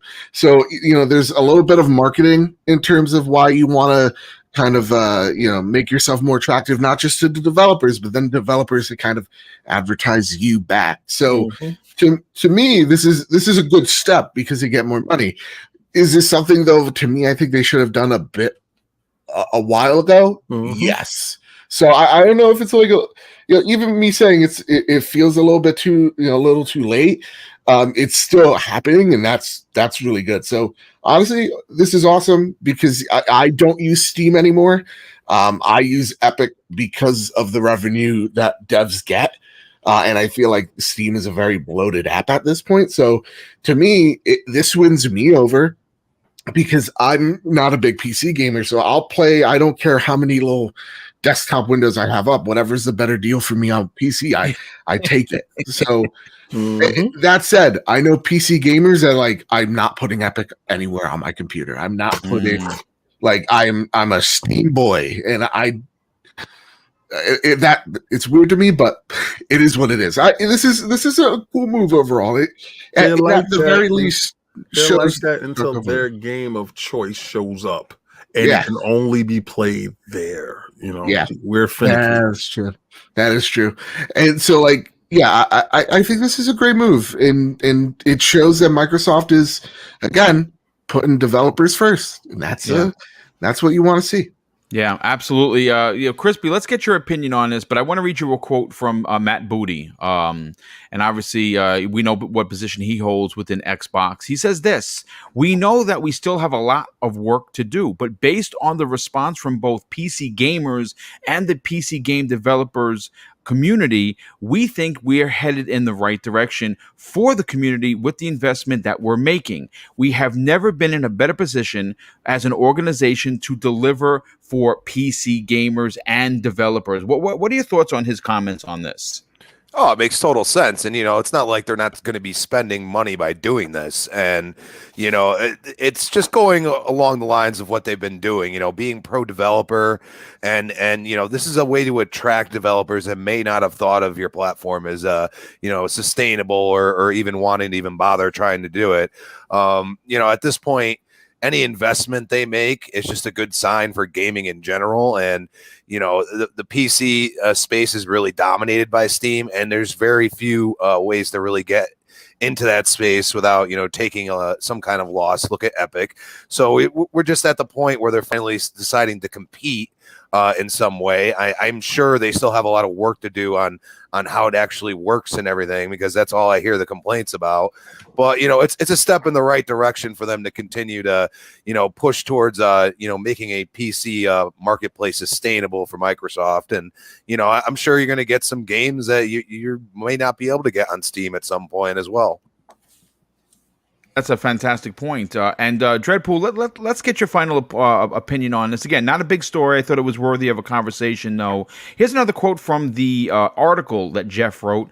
It says, Microsoft's revised revenue sharing model will come alongside efforts to spruce up and revitalize its OS storefront. That includes finally doing away with the UWP apps, which don't work quite as well on a traditional Windows 32 program. But it should also mean updating the user interface and hopefully fixing authentication issues that have plagued gamers on Windows. When you see that, I mean, they're obviously, they know that there's a problem, Dread, and they're obviously addressing it, but they're doing it in a way that's going to say, hey, listen, we're fixing it, and we're going to make it more financially viable for developers to get more money. What are your thoughts on your closing thoughts on this topic? Well, anything to bring the developers in, right? So dropping the money, making a better store, or increasing their percentage, right? So making a better store, anything to get eyes on anything dealing with Microsoft Store or Xbox Store, to bring them over is always gonna bring more money, you know. So yeah, you might lose some money, but guess what? You know, what's one of the best selling cars in the past decade we've had right now, right? Camry, right? Why? Because they sell so much, right? Now, what's one of the best cars to own? You know, you're talking about, you know, if you're talking about sports cars, you're going to talk about the Lamborghini, you're going to talk Porsche, you're going to, you know what I mean? You're going to go there. So your money, you're going to get a lump sum of money when you get those type of cars, but you're not going to sell as many. But yet on the Toyota side, you're selling more because you're giving them a value product for less. So that's what they're doing. Doing the same thing. They're going to give the devs a value product for them to be able to entice them to come over here, give us games so we can buy them, which in turn will give them more money, which in turn will give more eyes to the store. But then, you know, let's call it perfecting the store, because it's far from perfect, but building that perfection to get more eyes there. What's part of that got to do? You got to have developers bring in their games there, because what good is a store if it's perfect if it has no games? It's not perfect. Yeah. So it's yet again, like I said before, they have to build it up and go from there. But at least they're acknowledging their faults, and they're doing that, right? Isn't that the same thing we've had since Phil stepped in, acknowledging great the point, faults Dred. and Yes. building everything back up step by step? Here's one thing. Here's the next thing. Here's the next thing. Joe mentioned how he was having a hard time because of the lag with the browser, right? Well, guess what? Even on PC, there's some lag there too. So it's pre-production. It's not really out there just yet, right? They have to build it up. The same thing happened with when they had Game Pass. They had to build it up. They only had so many games in there. What were they? Most of them were 360 games. They had to build remember it up. it was like under 100 or something like that. Yeah, it was like 50 when they first started. And within a couple months, they were over or just at 100. But they were all like old 360 games. No, and people are like, okay, well, there's no point. Remember, it's a never was one of the quotes out there. Yep. You know, and same thing with Netflix. Was it What About Bob was the only movie that was streaming? Yeah, I remember that. You know what I'm saying? And look where they're at now. They're in every household. So you got to build all this stuff up. You got to start somewhere, and it's always going to be down. And that's where they're ahead. They have more games available to them, but guess what? They're not enough. Steam has so much more available to them. Epic is fighting to stay to get there, right? What were they doing? They're buying exclusivity from Steam. So that way, if you wanted to play this game, you had to go to Epic Store. You know, there's those things there. They were building. I don't think that philosophy is sustainable. No, it's not, and that's why they're in debt. Yeah, it's like that philosophy. It's not sustainable, because when your opposition becomes an outright value proposition to the clientele that you're seeking to acquire, then you put yourself in the area where you're forced to either overpay for a product that you cannot financially, make your money back on, or just watch the product go to the competitor. And like you said, they're building it up, opposed to just trying to buy an IP for that small period of time to lock it out from the other, platform. And I think that's incredible. That insight on that is incredible.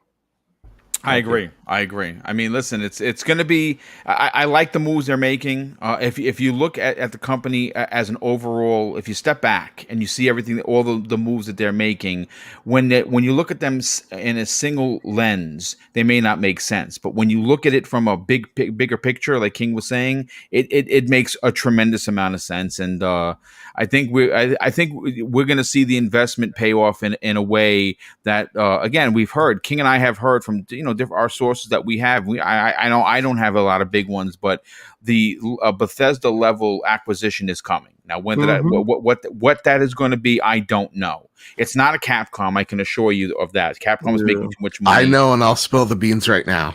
Yeah. All right. So Xbox's big acquisition is my student loan debt. That'd be good for Phil you. That Spencer, would call definitely be me. good. That Let's definitely make be this good for you. happen. But listen, Joe, throw it out to the universe. Sometimes the universe answers. But I do want to move on to the next topic, folks, and I want to bring in some Killer Instinct gameplay because it's still one of my favorite fighting games. Because we're going to be talking about some fighting games right now. In a story that I was able to pull, which is incredible.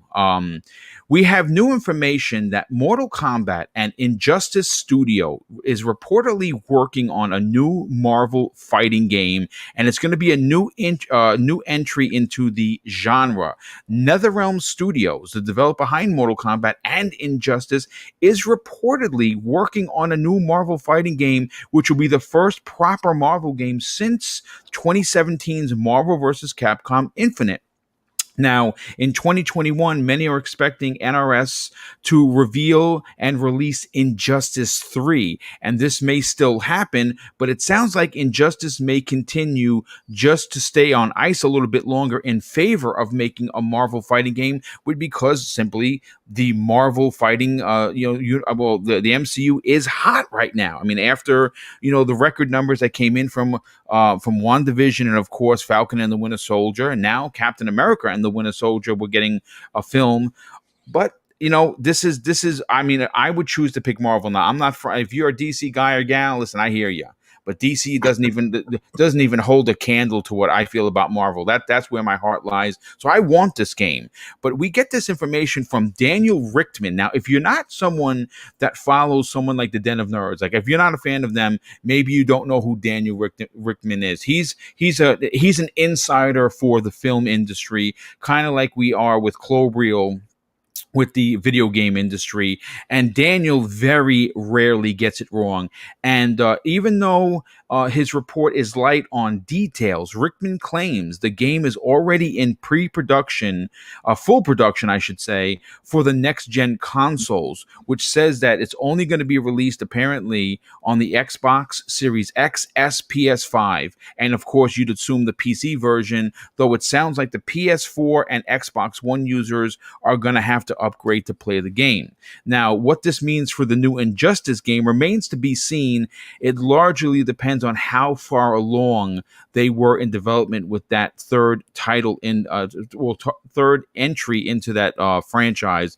It also says if it's been in development for a while, then you can expect the studio to release it. But if they're only half done with it, I can see them actually going forward with the Marvel produced game first. And here's something else that he throws into the conversation. There could be a potential for a Marvel versus DC fighting game somewhere down the line, which sounds dope to me. King, I got to go to you first. King of Statues, Marvel fan number one. Obviously, again, I don't even know if you know who Daniel Richtman is. I do, because I listen to a lot of these movie sites as well as video games. And like I said, this guy is 100% legit. How excited are you to see NetherRealm Studios work on a potential Marvel fighting game? Well, all right. One of my best Mortal Kombat games was Mortal Kombat versus DC. And because I got a chance to have the Flash, and I got a chance to have Shazam inside the game, and I thought the game was ingenious. And DC and Warner Brothers made sure that they put limitations, like you can't be killing our characters. Yeah, we don't want to see that gory detail. We don't want to see Superman head ripped off. But the game was amazing to me. And then Injustice: Gods Among Us came out, and it just took the fighting game genre for me to the next level, because the story aspect of it was so incredible. And they actually spawned comic books of it. And a lot of the Zack Snyder thoughts is because of Gods Among Us. And then a lot of the movies, the animated movies that they made, was a little bit off the premises of that. And the Elseworlds stories have a lot of their premises with that. So it's an amazing arc and story. Now we know that NetherRealms definitely knows how to tell a hell of a story, and they definitely give you a good character development. Because Gods Among Us, when we got Lobo and all this DLC, it was amazing. So I'm pretty sure that they're going to have the whole roster of the Marvel universe, and to have that type of stuff done from NetherRealm Studios, I can't wait for it. I know the combat and everything like that will be top notch. I know they will show all the superheroes' powers. I know for a fact the story will be incredible and enticing. I hope they can do something like zombies, Marvel Zombies or something like that, and incorporate that in there as well, as you get little skins and stuff. I don't know, but the possibilities for the game is incredible, and even the thought of having a Marvel versus DC game, that alone will have me go get the physical copy, the statue aspect, the collector's edition, everything. everything. I live for that stuff. So yes, Boom, when I saw this topic, I was like absolutely going crazy like a school kid. So it was incredible stuff. Yes, hell yeah. It's very exciting, especially if you listen. We're old school cats. I still fighting games as a whole still hold a huge place in my heart. Joe, let's get your opinion on this. Are you ready, brother? To talk. Yeah, I'm ready. I mean, listen.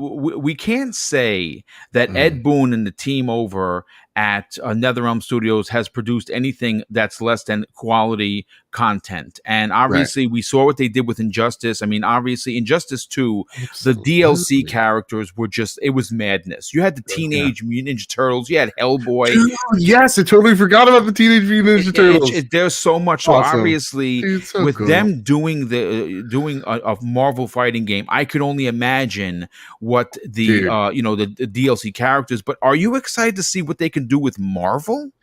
I'm excited when these construction workers leave that my house stops shaking. That's what I'm like. I'm really upset. I know y'all get here because I put RTX voice on, but my God, these neighbors of mine just pick one project to do once. Anyway, honestly, look, I've been wrong before. I've been wrong on this podcast. I don't think this is happening because it sounds way too good to be true. Because like the weird thing is like, NetherRealm's owned by WB, DC. I just don't see them not working on their own IP to work on someone else's. That just seems weird to me. Now, this would be some E3, and if this does prove to be real, I will be a little disappointed in the fact that it was like, spoiled by this guy that Den of Nerds did, because like, what an awesome surprise this would be. But that said, anybody can nail a fighting game. It's the Mortal Kombat devs, man. They also, like what King was saying, and I saw Khalif echo it, is, these are great fighting games for sure, but the lore, people often think about like don't or ignore the story that's in the latest Mortal Kombat, or like just kind of look away from what influence Injustice has had and how successful that has been, not just as a game, but its influence on DC as a whole.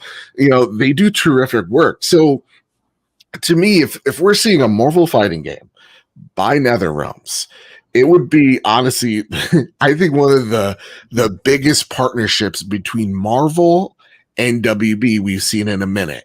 Yeah. And that excites me because then all of a sudden, like the thing that pops in my head is like X-Men versus Avengers. Like how awesome it would be to see Storm like fight Iron Man or something like that. Like seeing the whole pantheon that is the Marvel universe in this game. There's just endless amounts of DLC that you can do, right? Like that would be fantastic. I'm kind of thinking this would be the game that Avengers really should have been in my head, of just like adding characters every quarter, every other month to just like mix it up. Like this could be something really huge. And he says that there could be a DC Marvel crossover. It's not like we haven't seen that before, but just in today's day and age, that would be really cool. Yeah. So honestly, like I would love to see the Hulk versus Superman. You know, I would I would love to see, you know, Iron Man versus Flash. Let's do it. You know, Namor versus Aquaman. Let's get the best fish person wins, you know, to finally settle that debate. So yeah, this is awesome. And for me as like someone who, you know, I literally I just got a tablet so that I could start reading comics because I love the MCU, and it's as much as I love a good Star Wars, and that's my franchise. MCU is my universe. I don't think there's anything that comes close, movie wise. So like for me, I get excited, man. This would be really cool. Possible? I don't know, because the lawyers suck. But cool, yeah. This would be killer, man. This would be awesome. Yeah, no, absolutely, I agree. Crispy Bomb, let's get your opinion on this, brother. What are your thoughts on the Daniel Richtman report that that the studio that brought us Mortal Kombat 11, which is by far one of the most superior fighting games ever released in a decade, to actually release a Marvel fighting game using that engine? I mean, I'm with Joe, man. Like, dude, I would just be enamored. I know that WB and DC and this and that.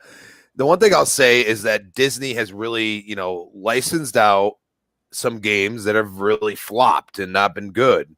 I think as far as fighters are concerned, you know, NetherRealm is unmatched. There's nobody better.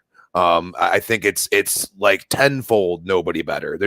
Nobody's even close at this point. And, you know, basically like the fighting franchises have kind of been left to the wayside because of how good Mortal Kombat 11 is. Most people aren't even trying to compete with them at this point.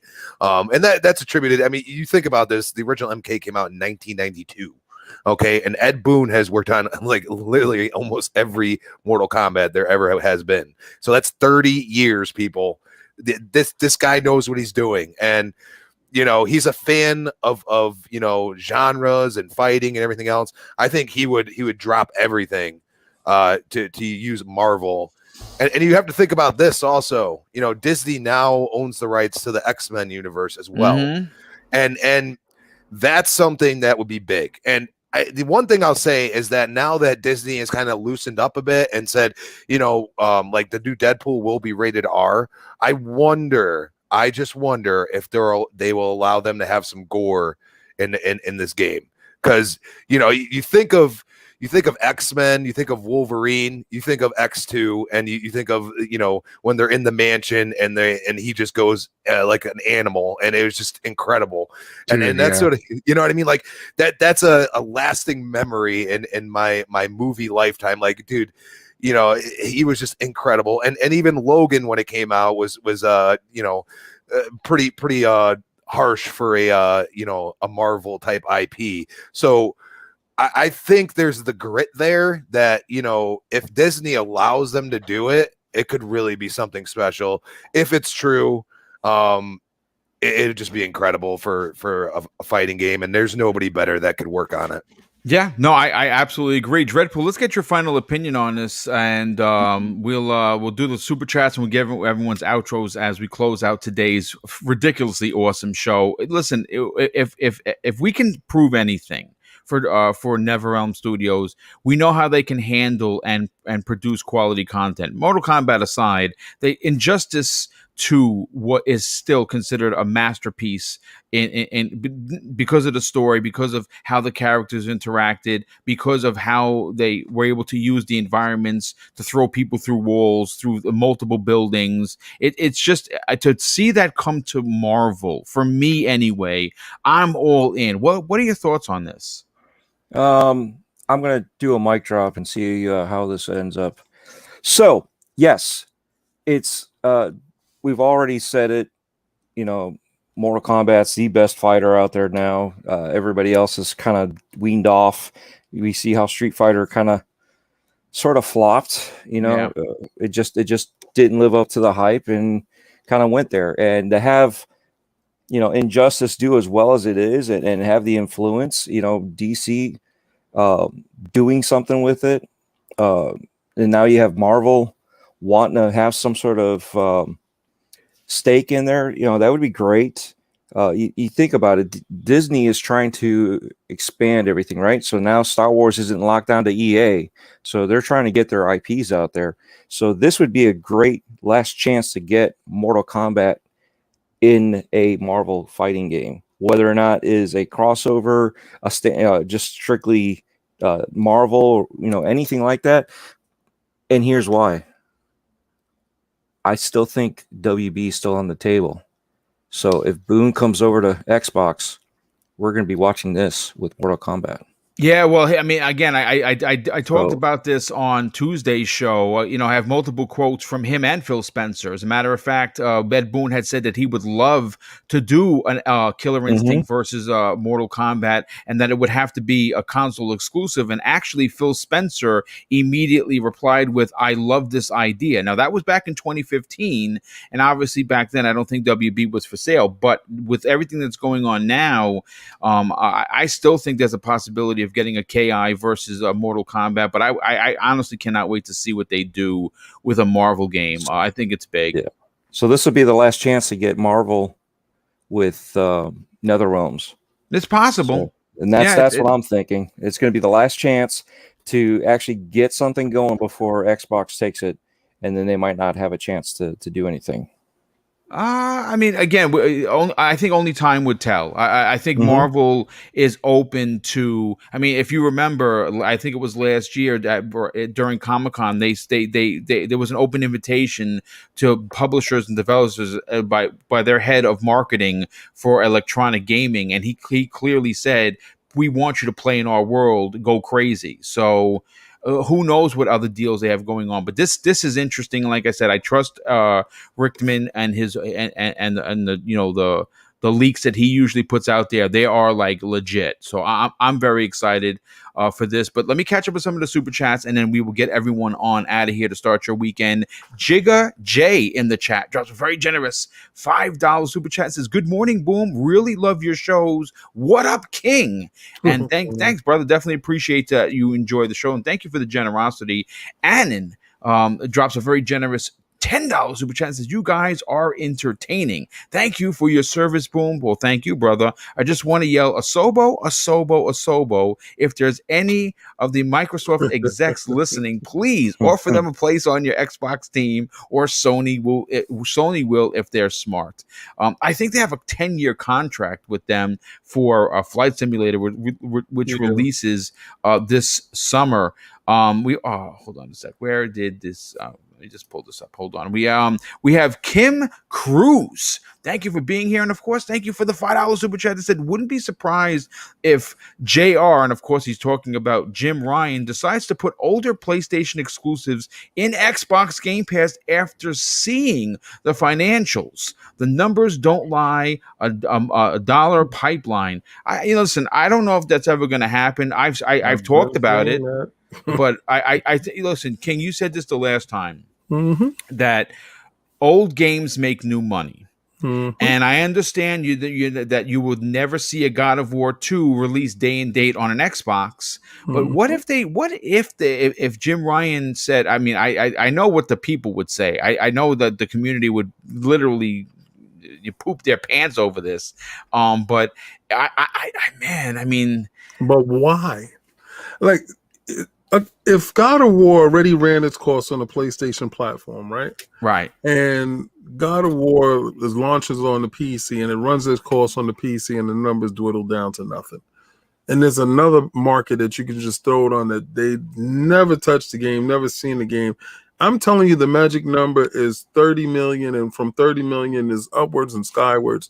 But if you can just put your games on a platform that's going to garner at least more than half of what you sold already, that's extra revenue that you're leaving on the table. And the boardroom doesn't care about your love of plastic. They don't give. So they just want bread. They want money.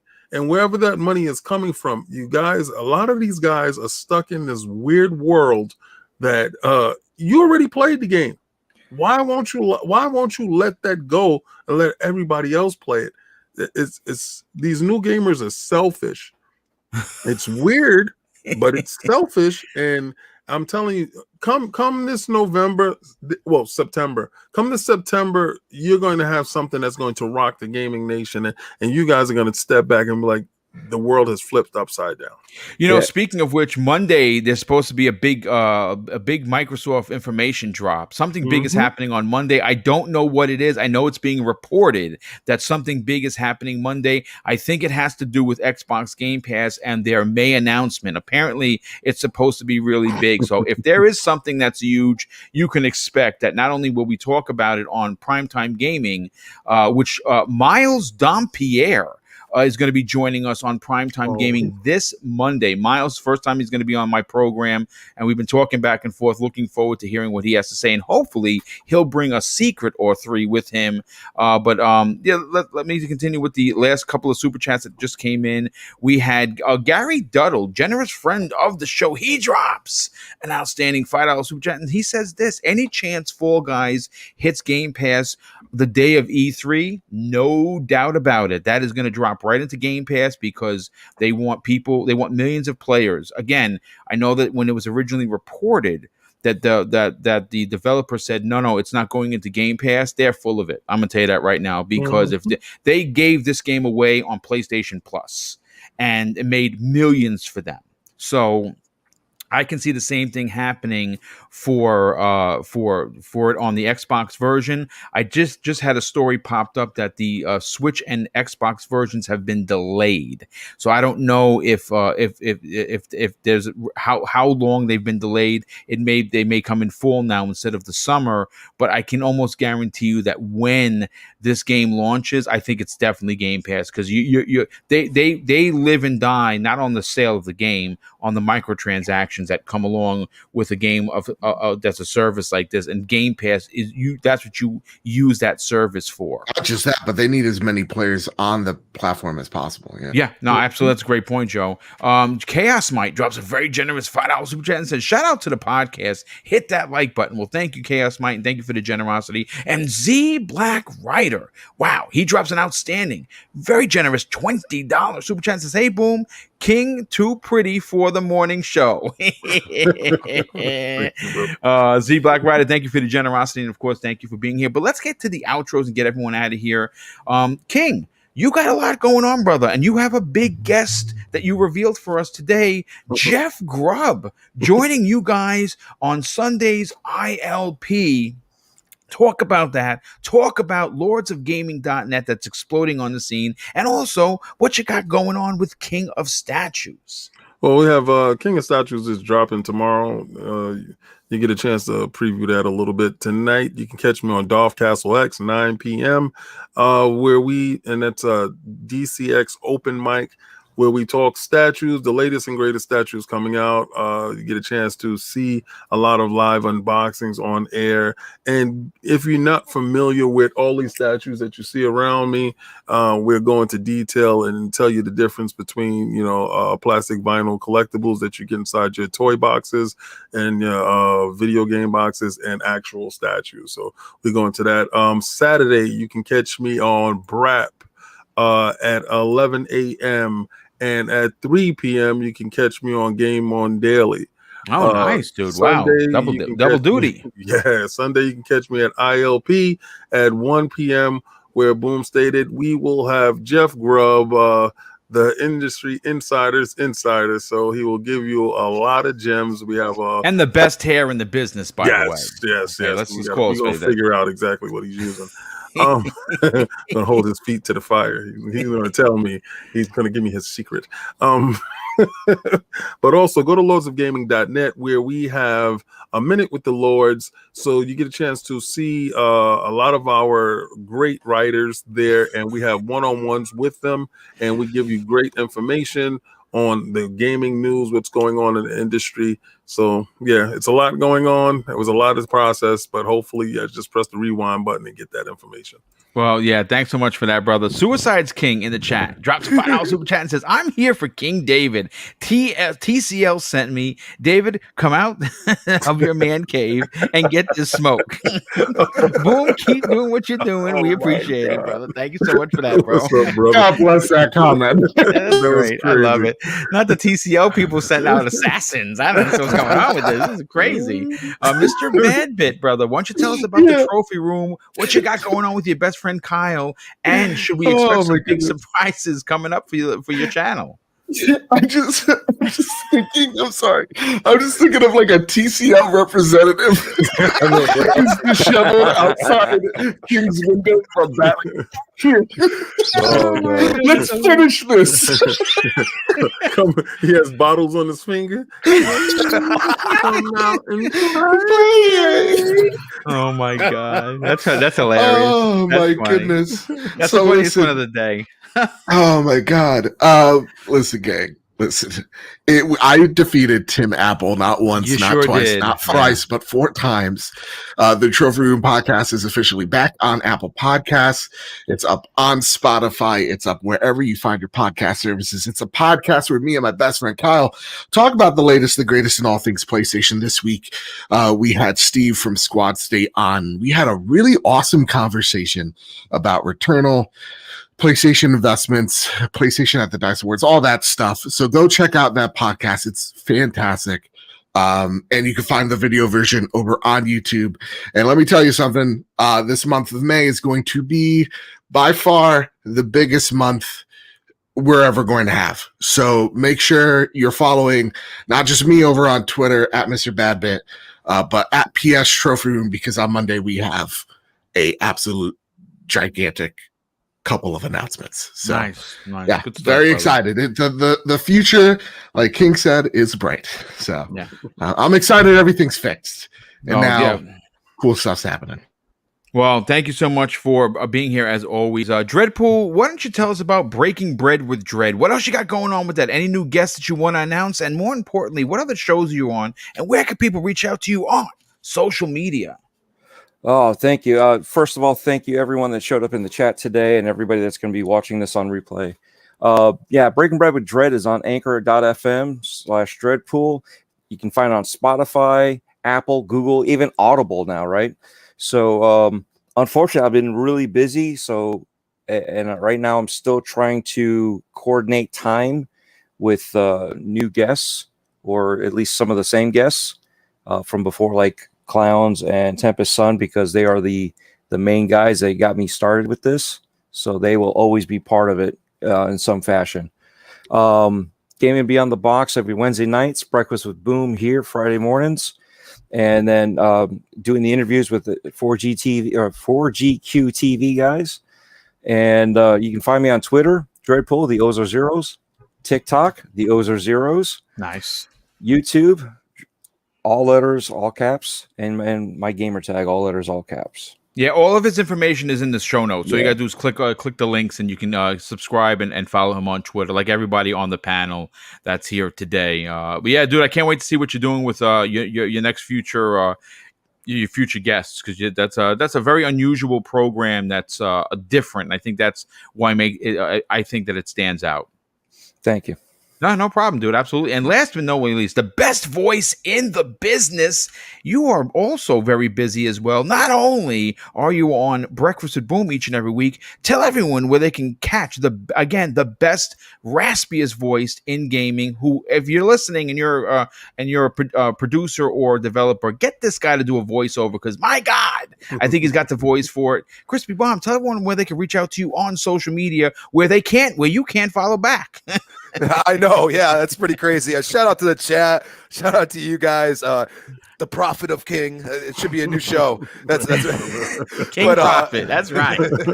but you know, at Christian Bomb on Twitter. Yes, for some reason they will not allow me to follow you back. So just know that I want to, And I hope you don't unfollow me because I've made this promise over my lifetime of Twitter, but apparently now I'm maxed out or some bull crap. So whatever. Just know I want to follow you back. Crispy Bomb 28 Xbox Live.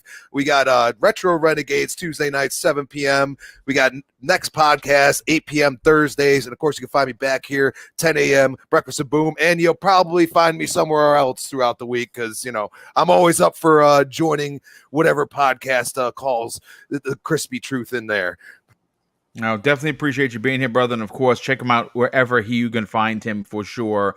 Listen, folks, it's been a great show. I have to thank everybody for the outstanding and incredible amount of super chats that continue to come in. Hopefully you enjoyed the gameplay.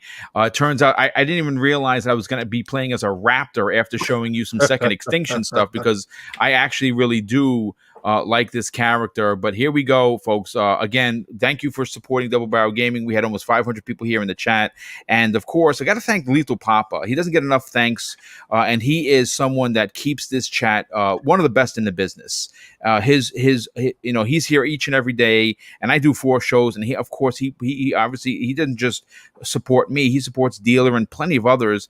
And his tireless work is what keeps this chat the way it is. It's probably the best in the business. I would dare say that. So Lethal, shout out to you, brother. And of course, I'm going to close out with today's show, which I always close out every show with because it's important to me. Hopefully, one day it'll be important to you. And that's something that my dad taught me when we were kids. And I think now, more than ever, it's super important. He used to say, son, treat others how you want to be treated. And also, it doesn't cost anything to be nice. You live by those rules, and I can guarantee you're going to have an awesome day. So take care, everyone. We'll see you next week on the newest episode of Breakfast with Boom.